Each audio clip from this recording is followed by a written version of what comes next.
I want to thank the North American Sartre Society for inviting me, and my colleague Kimberly Engels for thinking of me and proposing that I do the keynote.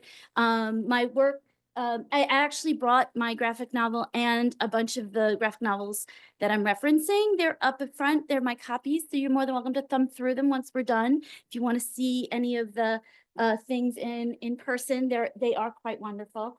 I just want to kind of also just very quickly thank our department administrative assistant, because she helped get the scans in my work study. Colin also helped me with all the scans. So all of the imagery was courtesy of some really important assistants. There's 120 slides here. So you're welcome to get the QR code. There you go. So if you want, you can actually follow along yourself or have access to them after, because if I blow through a few of them, but you really liked an image, you can always reference it. I might take it down later, but for now, please feel free to have access. I'll talk a little bit about me in why I do this kind of work and how I got here. My PhD is from New School back in 2005, and my dissertation was on Levinas and Arendt and Irigaray, and so that's part of where I come from and what has always haunted / been part of my orbit when it came to the kind of work I did. So working phenomenologically, or what I would sometimes call semi-phenomenologically, to get like an out, that's where my work has always been as a philosopher. I do have a BFA in art, so I'd always been drawing and sculpting and painting anyway. And then I was working at a school that had closed down, and so 2019, so I was an unemployed philosopher, very terrible state to be in. And so I ended up getting a certificate in trauma response and crisis intervention with the Rutgers School of Social Work. It was really fantastic. It was a lot of webinars and discussions, and I got to listen to Bessel van der Kolk talk about the body keeps the score, and it was really great. But as a philosopher, I was like, wait a minute, this is very unsatisfying. So, so part of my future work, what I'll be doing and what I've been working on is publishing in the area of trauma. So right now I finished publishing and a couple pieces are coming out on trauma, epistemology, trauma, intergenerational trauma. One piece came out in Philosophia on white feminism and trauma. And a poem I did from the COVID thing. Yeah, I was like writing poetry. I'm not a poet. I'm not a graphic novelist either, but I did one of those too. So, and then Birth Privilege is White Privilege is coming out, I think, next month. Also about the maternal mortality rates for Black women and how it might be related to intergenerational trauma from slavery. I have a piece coming out for an art catalog on pregnancy loss by this artist, Lucy O'Donnell. And it's on Ilia. It's Levinas's Ilia. I do a little meditation on that. And 2 entries for what's coming, the keywords, key images for graphic medicine with Penn State. That's 2025, not 2024. But the 2 entries I contribute is trauma and diagnosis. And then a piece that may be coming out is on graphic mothers from underground comics to autographics. And the chapter is Finding Solidarity While Falling Apart, the graphic narrative as space of grief and loss as gain. So, okay, so and there's the cover image of the pregnancy project. I'm going to set the tone. I'm setting the mood with a little Beauvoir. This is a sculpture I did in my unemployment phase where I just played with a lot of clay and I made sculpture heads of like Arendt and Beauvoir, and they were all looking at me really judgy. It was wonderful. Quote, the notion of ambiguity must not be confused with that of absurdity. To declare that existence is absurd is to deny that it can be ever given a meaning. That is to say, ambiguous is to assert that its meaning's never fixed, that it must be constantly one. So that'll really be behind a lot of what I'll be going through as I go through the graphic narratives and thinking about it in a context of like an existential narrative or as existential literature.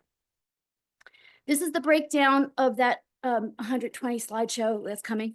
Graphic medicine, what is it? Most people will think it's one thing or have a maybe, again, it's like a subset of graphic novel narratives.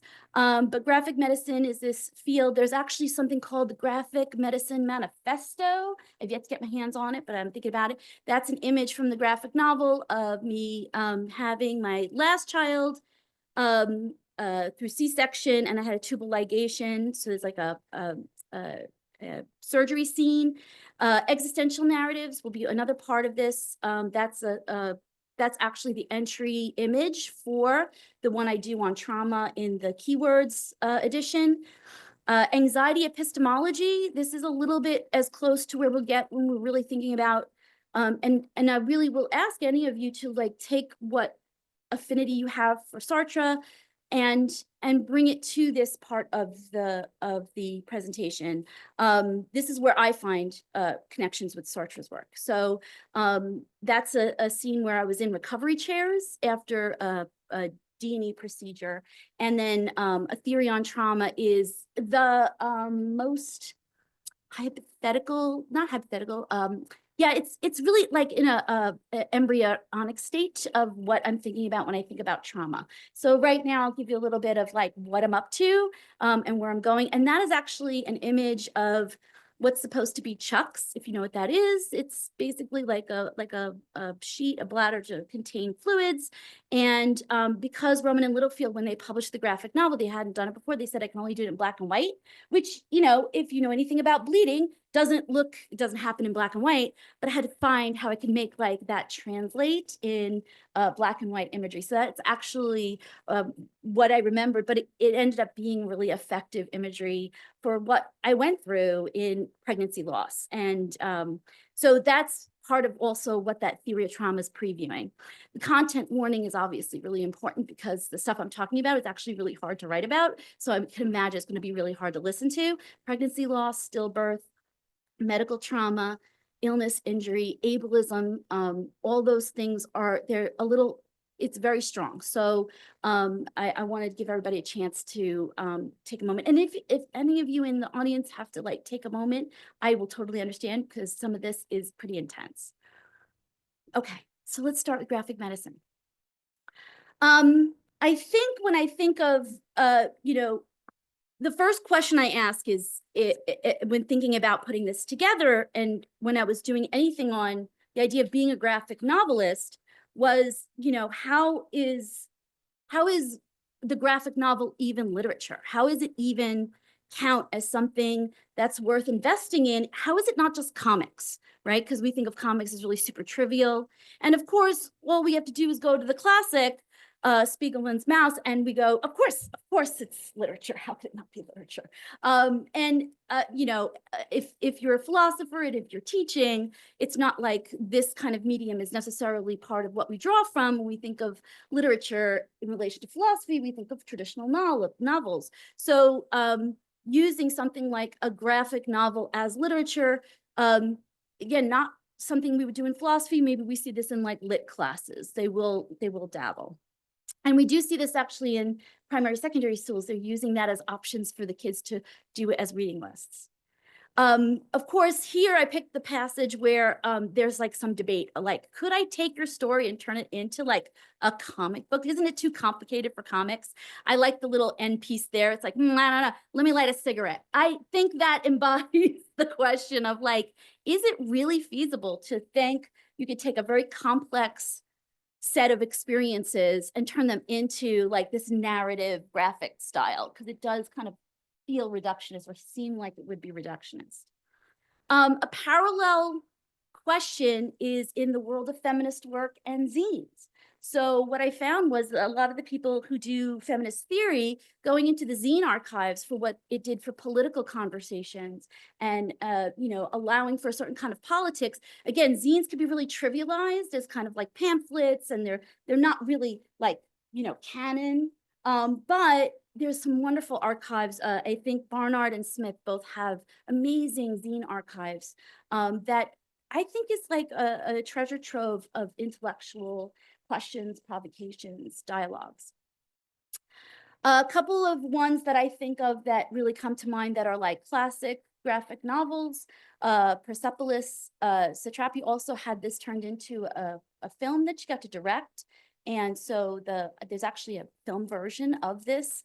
It's beautiful and moving and amazing. And again, a lot of it was coming of age kind of narrative, but really powerful because it politicized the context, but also really did do what I think is somewhat of an existential line of narrative, a line of thinking. Bechdel's Fun Home, if you know about the Bechdel test, this is Alison Bechdel. So Fun Home, also coming age story. But again, what's interesting about this in relation to gender and identity was just the many ways in which, in some senses, it can be a snapshot that looks like a cartoon. But again, as a narrative, it begins to build a real tension around really essential problems and questions about gender. And again, her struggling with the death of her father and, you know, the feelings, the complicated feelings that come with loving someone and resenting someone. Again, really beautiful piece of work. Existentialist literature, well, this was mine. When I was an undergrad, Camus' The Plague just lit me on fire. I just was obsessed with philosophy because of the literary access point. So The Plague for me, Camus is the winner.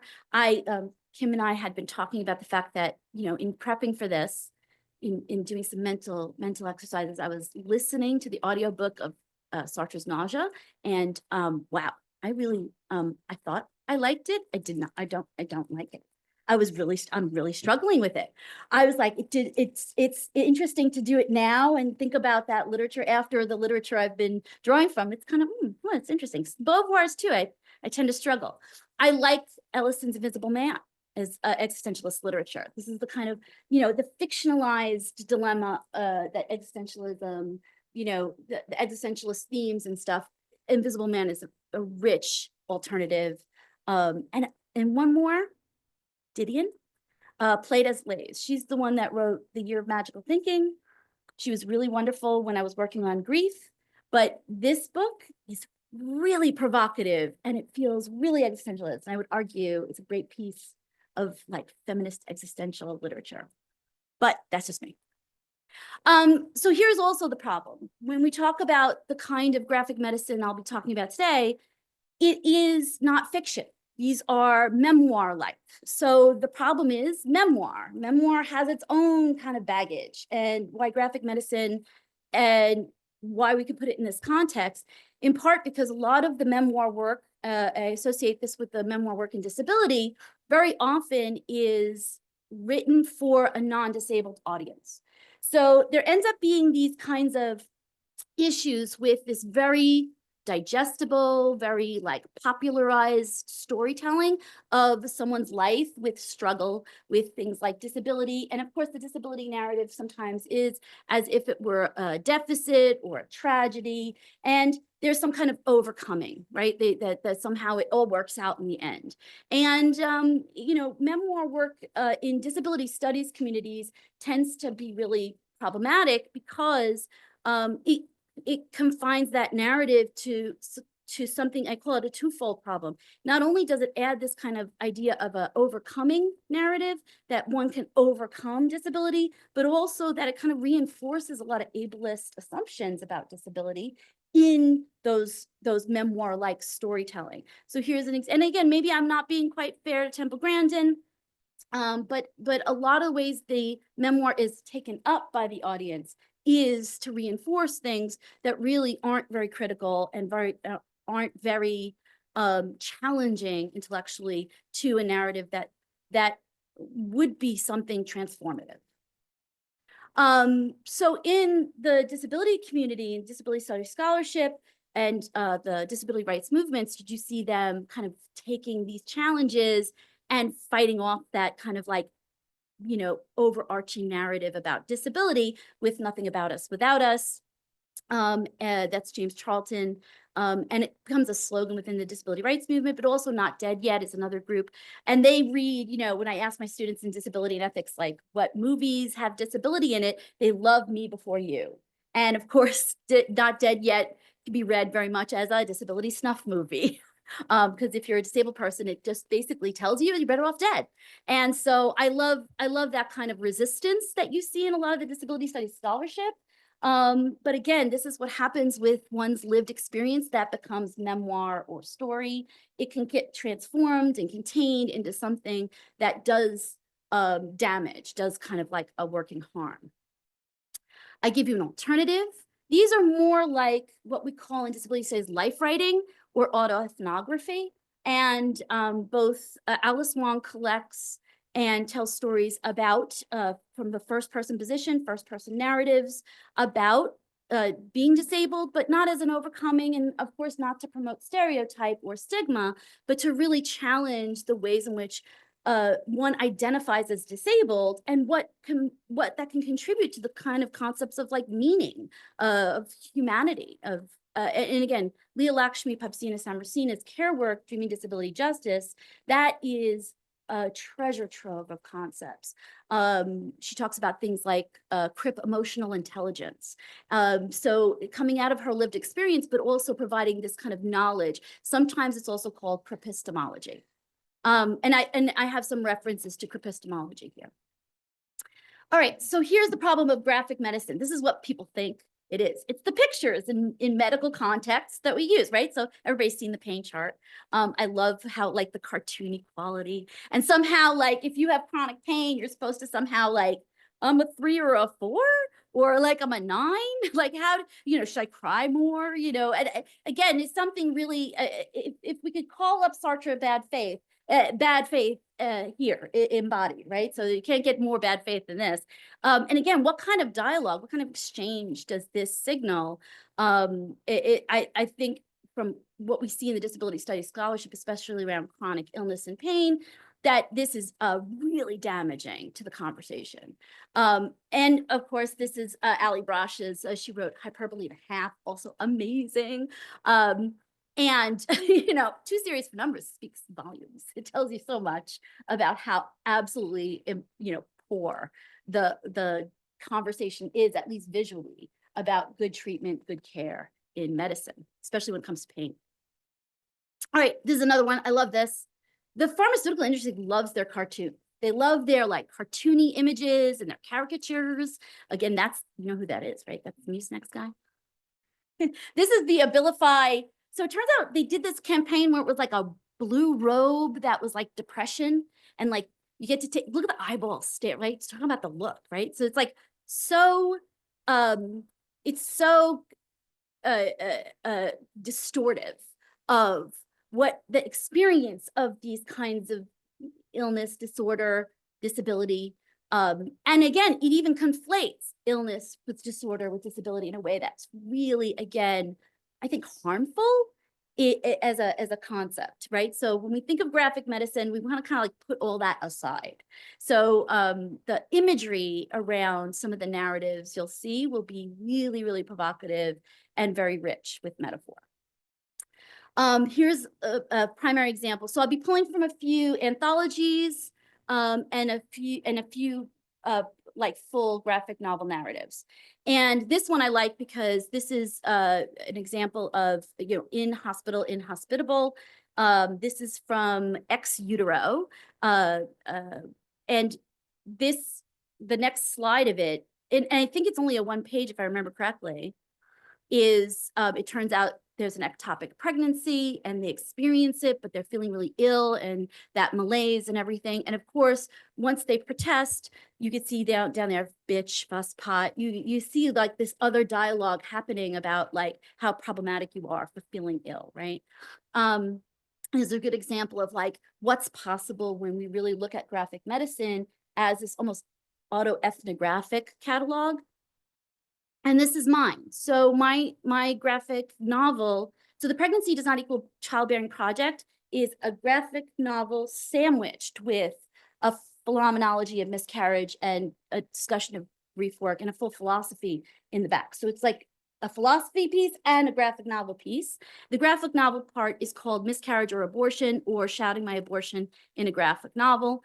And so my first pregnancy was a blighted ovum. So my first experience of pregnancy, and you can see it's like, even when I'm being told it's a blighted ovum, that there's very little line work there. Because my memory, and I wrote the graphic novel 5 years after the event. So this was much, much later. I had to digest a lot of those experiences because they were so traumatic. And when I started to draw them and sketch them, they showed up like these snapshots. And some of those snapshots were so partial that it literally was like a mouth with no eyes, you know, things like that.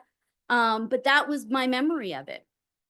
And then some of the things that started to emerge too were these kinds of clusters of kind of memories that had images, like when I started to tell people that I lost my first pregnancy, suddenly people started to tell me about their experiences. And so what I called it was a privilege that's not a privilege. Like, if you know, you know. And if you don't, you don't. And so once I started to tell people, suddenly having like my mother-in-law tell me about her experience of losing a pregnancy when she didn't even tell her own children, felt like this very precious kind of community that I was starting to find. You don't want to be in that group, but you're in that group. And once you find others, you feel like, wow, and again, how alienating the experience was. Holidays were a bit tough. You could see me like squashed into the corner. And I wasn't sure if I could have children. So I was in a full crisis about all the things I thought was going to happen. And now, and of course, surrounded by somebody in our friend group who had gotten pregnant, and then really just despairing completely over that pregnancy loss. And I think one of the things I was trying to discover was, or at least trying to articulate, was the ways in which people were minimizing the experience as, well, it was early. It wasn't, you know, it didn't get that far and that kind of thing. But for me, it was like a complete earthquake and I really wasn't recovering. And, but I didn't know I was already pregnant. So even then I ended up having my first daughter. And so I was like riding high. I was like, okay, good, it's over, it's done. It's not, you know, no big deal. Now that I have a baby, I've succeeded where I had failed, right? But of course, only a few months in, it turns out I had gotten pregnant again. But this time the pregnancy, I was bleeding. I was bleeding a lot. I was bleeding regularly. And again, this is all like really private memories and snapshots of experiences. You can see my like disconnected head, for lack of it. But those are on my legs, heparin shots, because one of the things they wanted to do was give me a blood thinner treatment as I was bleeding for the clot that was forming in the pregnancy. So I was like in complete physical health crisis. And so that's the Chucks that was from before. And at some point I had ended up hospitalized, and there's that one moment where I had never seen the person that was in the room with me, but we would just sob openly near each other because we were kind of there for, I think she was there for at least 5 days. I was there for 10 days, I think. And so, and I wouldn't see people. People went on with their lives. People weren't able to come visit me. So it was just like this incubator and I couldn't move. But I just remember having this real like prisoner-like feeling of like not having any human connection. And the people who would come in, the nurses and everybody, would do things that were really jarring. Like we had a nurse assistant come in and go, "Good morning, how are you?" And meanwhile, I'm throwing up. And it was just like really, really and people were like then apologizing to me. And then now I feel like a monster. So there's all that's narrated in that part of the graphic novel, because it was like this, again, you know, there's something fairly out of body that starts to happen when you are in that condition. And of course, the medical professionals were not of great assistance, because what was happening was, where I would see things and think things were going well. Again, we got one last image and the tech was very quiet. So we were like, oh, and then she said nothing and left the room. The doctor comes in and this look, this shows up a couple of times in the graphic novel, when a doctor would look at me and I just think to myself, oh, I'm fucked. And that's what literally I put in the graphic, not because it was that was the signal, because they would just, the face would drop. And if you're looking at me like that, then what's my prognostication? So of course, this is the moment where, and you can see how it shifts from very graphic, very linear kind of image, to these very sketched and like partial and haphazard kind of sketches. And of course, telling my husband that that I had to terminate. And again, arrows flying everywhere. That's also what I was doing in the like something's happening over here and there. And so very often, and what was nice too, when I would read more novels about pregnancy loss or this kind of stuff, I would also see other graphic novelists use these techniques, and I'm going, oh, that looks so familiar. And it's like felt really like a form of solidarity amongst us who were putting this to the page and kind of like letting it all hang out. Again, really private memories being put in front of me in ways that were really trying to de-shame the experience. So there was a lot more to that. Like there's moments of the medical, me wearing the, you know, the apron, the gown, and then of course going into anesthesia. I ended up, and again, this is where, this is the image on the right. I ended up getting the procedure done and then hemorrhaging, having to go back and not being put in anesthetic. So there was 2 procedures. One I was put under, one I was not. So I had to experience the procedure or an additional procedure in relation to that. So add it to kind of like a medical trauma memory. But on the side here on the left was also these, again, bad faith. The one good thing about graphic medicine, it can indicate all the forms of bad faith that go on between these medical exchanges, where people think they're being good and doing their job, and they are actually causing great harm. And in this case, at some point there was a scan done, and the doctor ripped off the image and handed it to me. And I got dressed, and I came in, and I looked, and it was someone else's name. And so I handed it back and I said, I don't think this is mine. And so he had taken his thumbnail and he was doing it very quietly and like kind of like scratched off of the name and then handed back to me and said, they all look alike, right? And then of course you could see down there like, oh, sorry. And then of course in hindsight, why the fuck was I apologizing? Like it was again, this kind of exchange. And again, the gender tones are really important too, because of the way in which I was positioned very often, especially as pregnant or in a condition in which I was complaining, doctors got even more dismissive of anything I was saying. It was like, the more I complained, the less they cared. So, of course, that image, that ultrasound is the cover image on the graphic novel. So I always thought of that as like part of my badge of honor of how badly it went and how much I went through. So here, just as a cap to my particular story as a graphic medicine, I did get pregnant again with my daughter, and of course, even that was a bit of an effort to get to. You see the image on the right again from the earlier image. My daughter was born, and of course, you can imagine how me getting there again, like a container. Just got to get to the finish line. Success was the only goal. Very much, again, kind of damaging to my system. And even then, the OB couldn't help but shame me about how much weight I had gained, right? So it was like, no getting out. And that same OB, when I went to get the tubal ligation, it was at the same time. So as soon as I had my daughter, they were starting the tubal ligation. And him and his colleague were standing over me, and he said something like, you want me to just do the one ovary, right? And I looked and I just went into sheer panic, laying there. You can see the position I'm in. I'm laying there and I'm starting to like go into a frenzy, and the two of them start laughing because it was a joke. It was just a joke.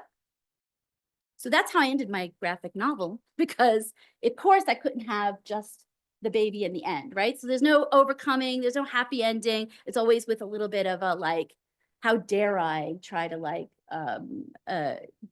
get away with this without having some kind of additional harm. All right, so in the keywords, my diagnosis entry, what I argue is that in the case of graphic medicine, what it can do is talk about a really important moment in medical communication and medical exchanges, the moment of diagnosis, when you're given, and again, I think of Sartre's discussion of the psychoanalyst, right? Diagnosing the alcoholic or whatever, right? So like giving the naming of the identity, and this is now what you are, that handing over of diagnosis in the context of my ableism book, I say is a site ripe for ableist harm, because you basically, with a disease or an illness, the doctor might be able to give medication or might be able to provide a course of treatment. But with a disability or even a disorder, what happens is you're just handed the diagnosis, and very often it can only go like this. Like, what else can I, right? Now you have the name, and whatever comes next, if you get services or you don't get, like whatever life crisis is not for them to determine. So, so I argue about the really important affective transfer that occurs. So, is that how are the stories we tell manifestations of social injustice? So the challenge is also an opportunity to create platform for social and political transformation, announcing the deep, intimate entanglements that that are described in these reverbative narratives. So I really think that this is where graphic medicine literature opens up conversations and opened up really important existential questions. The image there is just the moment I was told that during the hemorrhaging that he said DIC, and only when I went back to find out what that was, it was where my blood had turned to water. And it was like, to know that it had been that bad, but not knowing what was happening while it was happening. Again, that forensic piecing back together of that story was very complicated, because even something like traditional witnessing or testimony, I had no way of verifying some of this. All of this was completely reliant on what stuck in these snapshots, those snapshot moments. So how might these be existentialist narratives? Can I tell you how excited I was when Simkek just wrote this in Psyche about life is not a story, why narrative thinking holds you back, all about Sartre's work on narrative. I am so timely. I was so excited. So I'm like right there. So what's lovely, the piece that that she writes here is, a man is always teller of tales, wrote Jean-Paul Sartre in his novel Nausea. He lives surrounded by his stories and the stories of others. He sees everything that happens to him through them. He tries to live his own life as if he were telling a story. And of course, in this piece is this, caution about the problem of storytelling and how that can really be its own exercise of bad faith, and we can kind of miss with the quality of the existential engagement. And so, again, feeling really good, I was like, yes, I think the graphic medicine literature holds up. So that will be something we can, you can tell me what you think in Q&A. So coming back to my narrative, this was one moment where I really did think this was like part of an existential dialogue I had to have with myself in the process of recovery. So in the shadow of those traumatic events, how to continue to live, how to continue to sustain myself. Again, I felt like a failure, the meaninglessness of my situation, despite the fact that I had a child to mother. You can see there were moments in which I have another image there with just like a black thing hanging over my head. And in trying to take care, again, the good mother or being a good mother was not available to me. And in my memory, having that guilt, having that shame, and then kind of putting it into the narrative in context with this kind of struggle that I was having that wasn't apparent. I was also doing things like planning a birthday party, dealing with my parents and their grief, my husband and his grief. And one thing that really stuck out, you can see it there on the bottom of the knife, that I was a broken record. And I kept thinking as I was listening to that audiobook, Nausea, this feels like that nausea that Sartre talks about, this kind of like, I'm getting on, I'm carrying on with the everyday, and everything is making me ill. Like everything has this sickness attached to it. And I could not shake that lens. I went back to work. People were really like weirdly passive aggressively kind of wishing me, condolences and feeling, sorry, but it felt like really, really awful. So I would have panic attacks at work, and I'm just like, I do nothing, there's no normalcy, right? So, and of course, I would find myself, this is something that I talk about in the graphic novel, is I found myself walking down the road one night in my pajamas, longing for a car to run me over. I realized I needed help. And what I talk about in the philosophy part in the grief work section is this labor of not only was I de-worlded, but I had to kind of find a way to re-world myself.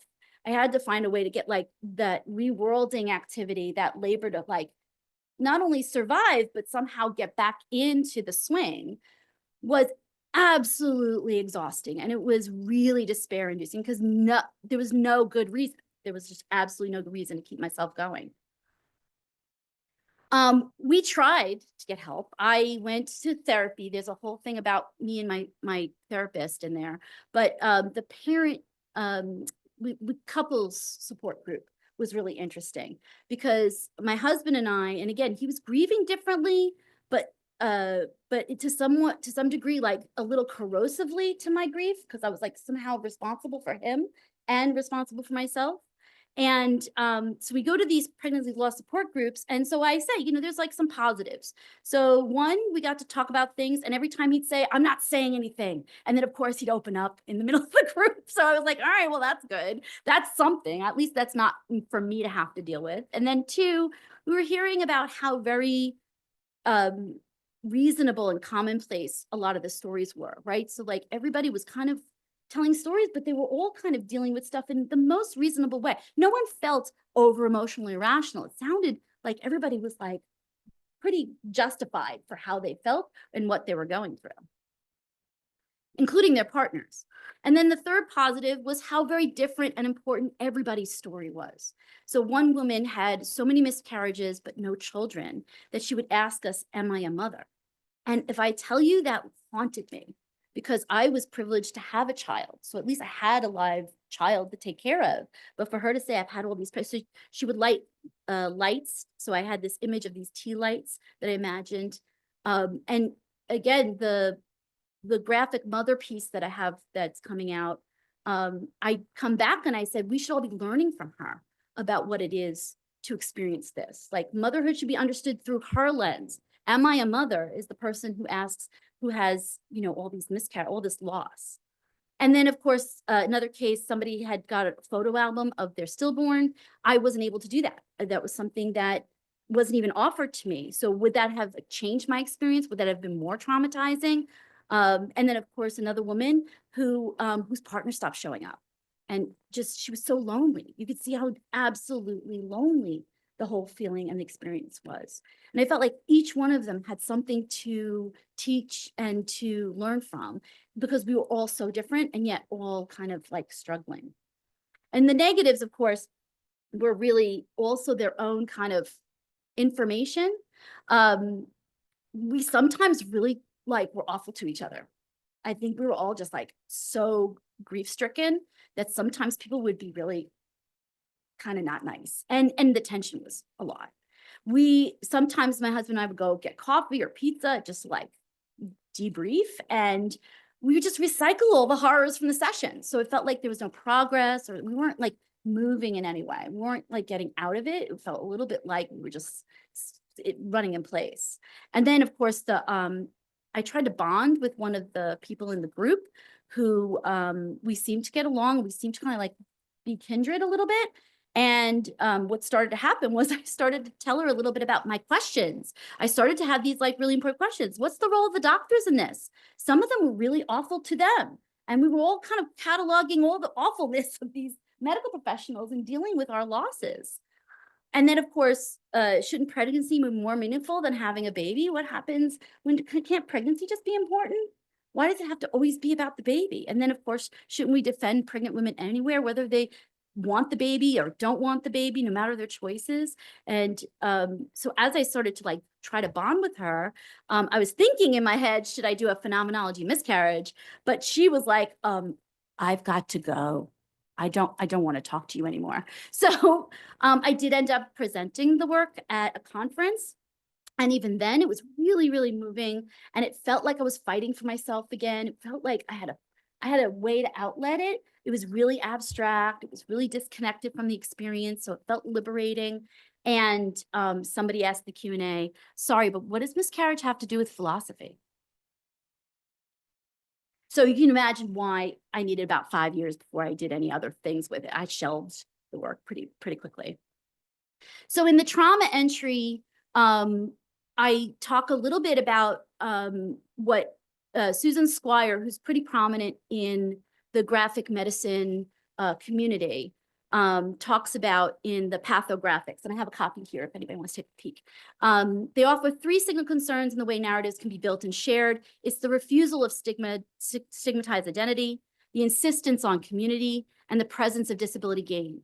And if you don't know what disability gain is, it's this idea of, you know how like curb cuts are meant to be for wheelchair users. But of course, when you see a curb cut, you're pulling a cart, or we all seem to gain from what is a point of accessibility meant or designed for disability, but we all seem to be, if you use the accessible stall in the bathroom, that's a disability gain, right? So that's where, you know, getting beyond the therapeutics of trauma and to politicize it more fully, I think a graphic narrative can be a medium for this resistant collective politic. So I think too, when it comes to discourses about what trauma might be, and again, pulling from how really key they are for anxiety narratives and talking about what anxiety can do at the existential level, thinking about the graphic narrative in relation to the labor of trauma survivorship.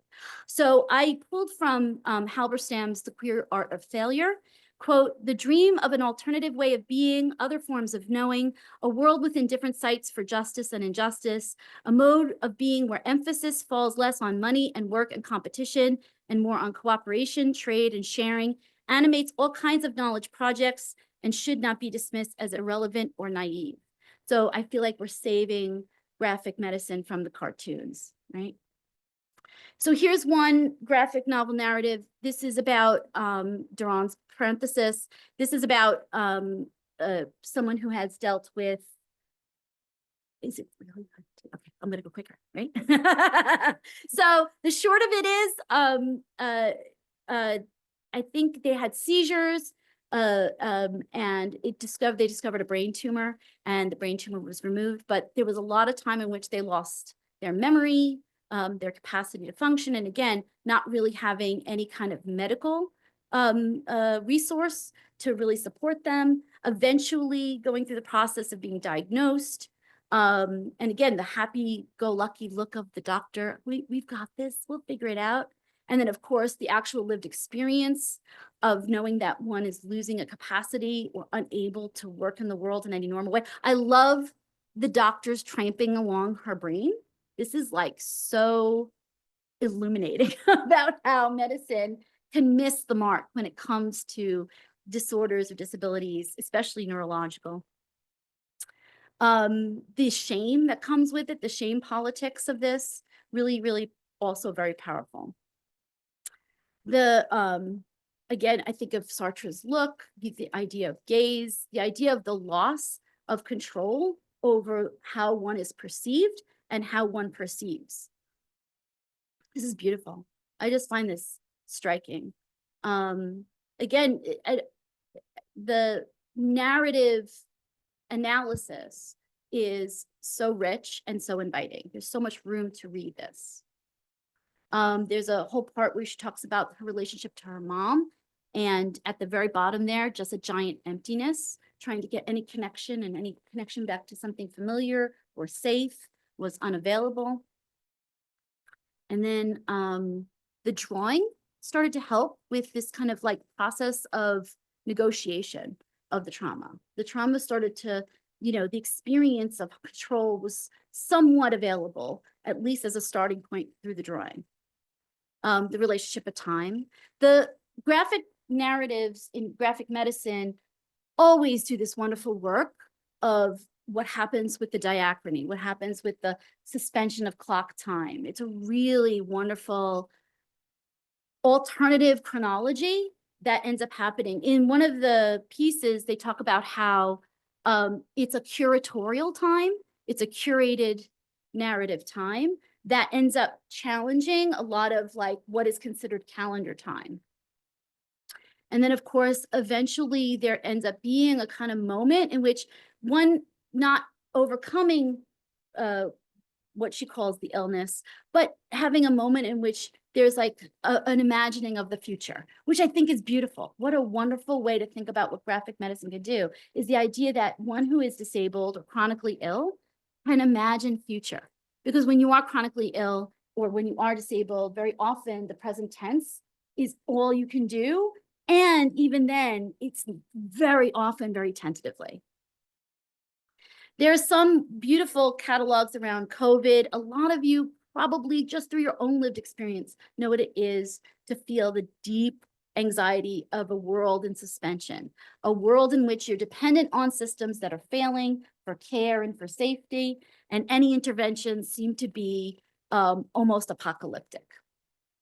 So there, I love that time is so strange now. It lost its edges. Everybody remember, I actually wrote a piece where I argue that pandemic time is crypt time, because that's what it did feel like. All right, so anxiety epistemology, this is coma. This is another one. I'm gonna try my best to kind of, yeah, see, that's what 120 slides gives you. The nice thing about this is, so she goes into a coma. She catalogs the time. She ends up in sepsis. She loses her leg. And so a lot of the images of her in her coma dreamscape are these kinds of really free-floating, beautifully colored panels. This one's called The Harrowing. And again, how existentialist, how anxiety producing is that? This is where I was like reading it and then had to stop and take breaks because this was absolutely terrifying to me.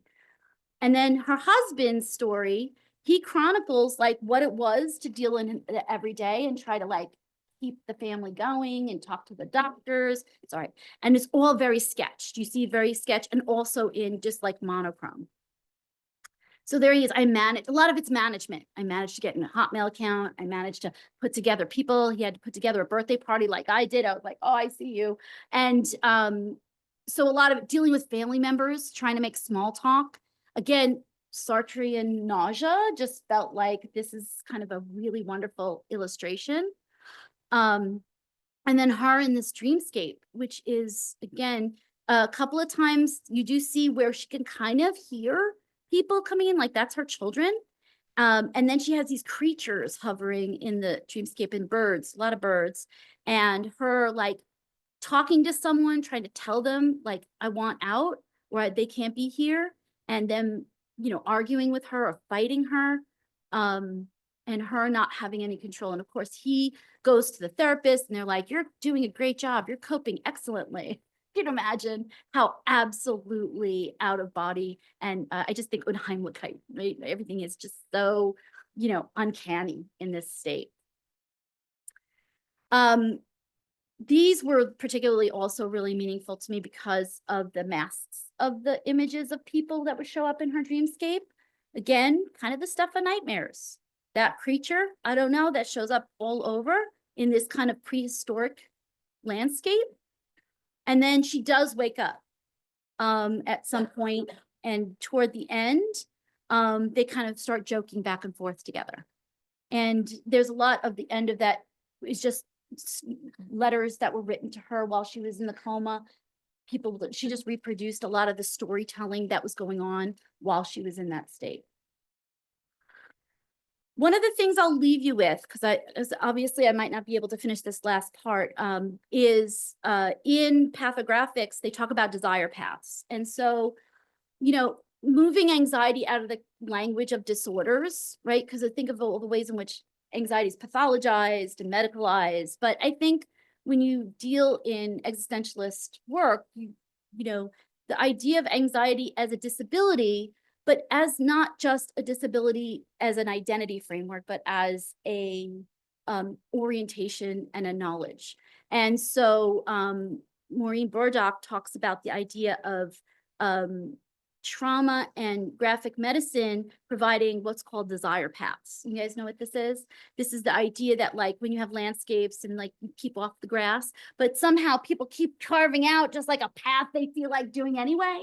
And so desire paths are kind of like a way of people saying like, we're just not going to obey your sign. And of course, I'm thinking of like is it Heidegger that talks about we all follow the sign and we don't we only see the world in terms of the signs as they indicate. So I kind of thought like graphic narratives provide desired paths. And it might give us an opportunity to think about how the world can be built or can be traversed in ways that are not marked. There's a few more here of lovely snapshots of moments of crisis, moments of tension, moments really ripe with interesting ideas of interpreting what it is to be in suspension in terms of the everyday and in terms of one's sense of being in the world. That's an image of a stillborn. That actually, losing Thomas and Ella, is from a father's perspective.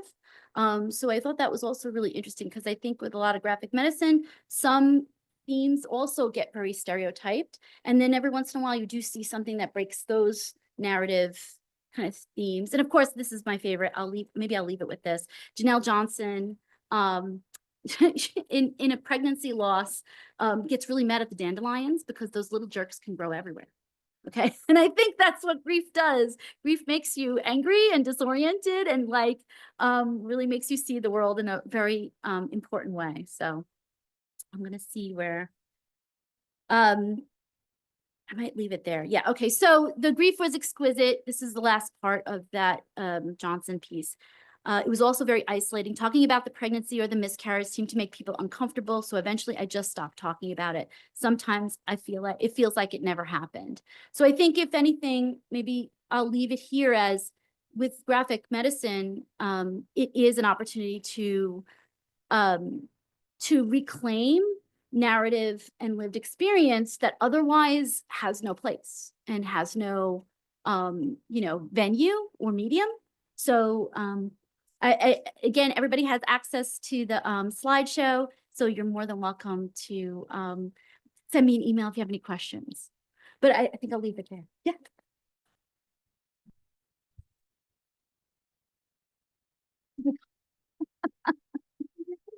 Right through.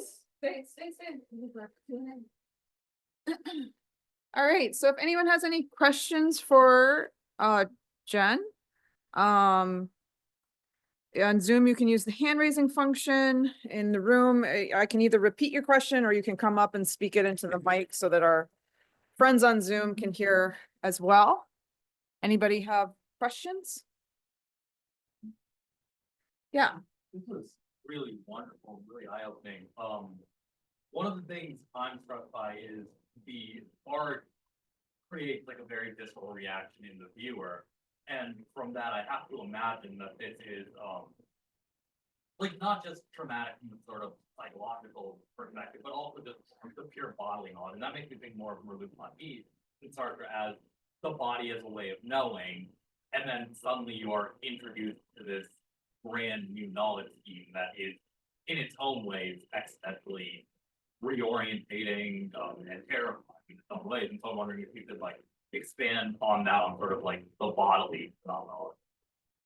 So before she answers, just for the folks on Zoom, the question is to expand a little bit more on the bodily aspects of the phenomenology, potentially drawing on Merleau-Ponty.